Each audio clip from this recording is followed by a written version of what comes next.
Əməkdar artist Babək Niftəliyev oğlu Cavidanla bağlı sosial şəbəkə hesabında paylaşım edib. Sənətçi övladı və Mədəniyyət naziri Adil Kərimli ilə birlikdə çəkilmiş fotosunu izləyiciləri ilə bölüşərək Cavidanın doğum günü olduğunu diqqətə çatdırıb.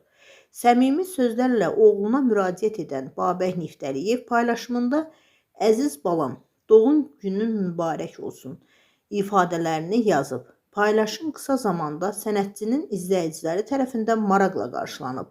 Şərh bölməsində Cavidana ünvanlanan xoş arzular yer alıb.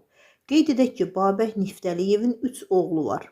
Onlardan Mehdi və Cavidan atasının yolunu davam etdirərək ifaçılıq fəaliyyəti ilə məşğul olurlar.